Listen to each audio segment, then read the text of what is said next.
সত্যের মৃত্যু নেই নাটকের গত পর্বে আমরা দেখেছি পারিবারিক দ্বন্দ্ব, সম্পত্তি ভাগাভাগি নিয়ে ক্ষোভ এবং জহিরকে কেন্দ্র করে ভুল বোঝাবুঝির এক চরম নাটকীয়তা।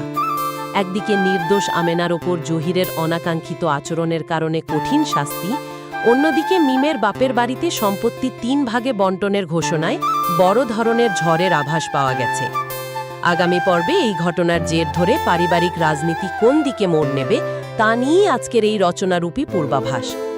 মিমের বাবার মুখে 3 ভাই বোনকে সম্পত্তি সমভাগে বন্টন করার কথা শুনে ছোট বোন সাথীর মনে যে লোভ ও ক্ষোভের আগুন জ্বলে উঠেছিল, আগামী পর্বে তার চূড়ান্ত রূপ দেখা যাবে।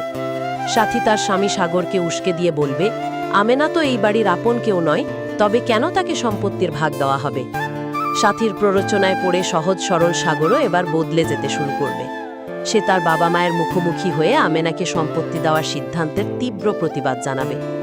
এর ফলে মিমের বাপের বাড়িতে এক চরম অশান্তির সৃষ্টি হবে, যা বৃদ্ধ বাবা মাকে মানসিকভাবে ভেঙে ফেলবে। গত পর্বে শেষ দৃশ্যে আমেনা জহিরকে নামাজে যাওয়ার আগে একটি অত্যন্ত গুরুত্বপূর্ণ কথা বলতে চেয়েছিল।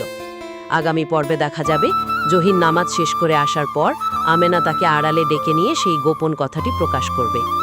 আমেনা জহিরকে বলবে যে বাড়িতে তার ওপর যে লাঠির আঘাতের শাস্তি হয়েছে তার পেছনে হয়তো কোনো গভীর ষড়যন্ত্র রয়েছে। বিশেষ করে সাথী ও সাগরের চালচলন যে ভালো ঠেকছে না, এবং তারা যেভাবে মিমের বাপের বাড়ির সম্পত্তি একচেটিয়া দখল করার ফন্দি আটছে তা আমেনা জহিরকে বুঝিয়ে বলবে।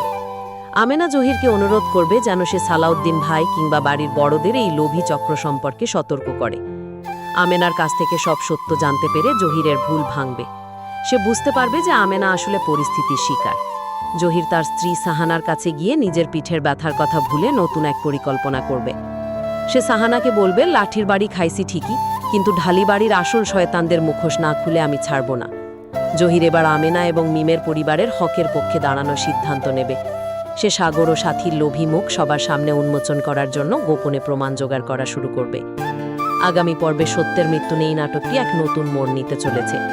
একদিকে সাথী ও সাগরের সম্পত্তির লোভ, অন্যদিকে আমেনাকে রক্ষা করতে এবং নিজের সততা প্রমাণ করতে জহিরের নতুন চাল। সব মিলিয়ে গল্পটি আরও বেশি রোমাঞ্চকর হয়ে উঠবে।